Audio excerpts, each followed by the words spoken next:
Donald Trump said September 10th was a dark day for America, and he might be right. Like 9/11 changed something fundamental about the US, what happened on 9/10, although involved the killing of just one man, the assault may have killed something larger. Freedom of speech. Charlie Kirk, the man who shot down arguments for a living, the voice of young conservative Americans, was doing what he had been for most of his adult life at Utah University campus on Wednesday, with over 3,000 students listening, some waiting their turn to pick up a verbal cudgel against him, others waiting to cheer or boo. Waiting for one of those mic drop moments that made Kirk famous as a verbal brawler who threw punches as good as he got, landing more knockouts than most in an open campus setup. And it came. The mic did drop. But tragically, with it, Charlie's lifeless body limped back to the left before hitting the ground, still clutching the mic in his left hand. This was Kirk's last mic drop. Somebody who couldn't shoot down his arguments shot him down, sending students and others who had gathered screaming and shrieking. It's 5. Okay, now 5 is a lot, right? I'm gonna give you some credit. Do you know how many mass shooters there have been in America over the last 10 years?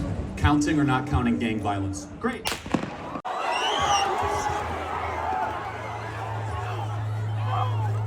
In this animated recreation stitched together based on eyewitness accounts and reports, I will take you through the last few seconds of his life, from where the shooter shot him.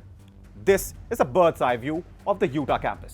Charlie was sitting under a temporary canopy built in this area, an open-air amphitheater, with students gathered around the stage in a semicircle.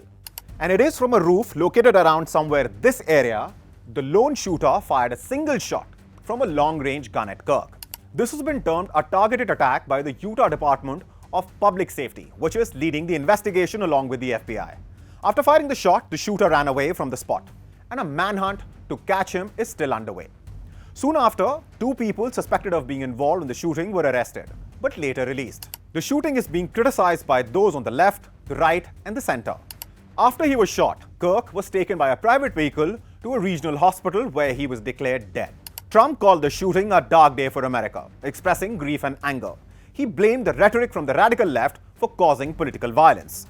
Kirk's shooting comes after a string of instances of political violence in the US, including the assassination of a Minnesota lawmaker and her husband in June, an arson attack at the Pennsylvania governor's house in April, and the assassination attempt against Donald Trump during the presidential election last July.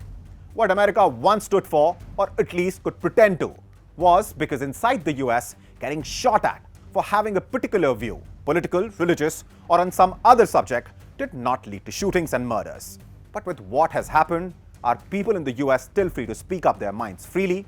That is the question America will have to find an answer for. Because freedom of speech in the US now can't be a thing Americans can take for granted, as this could be fatal.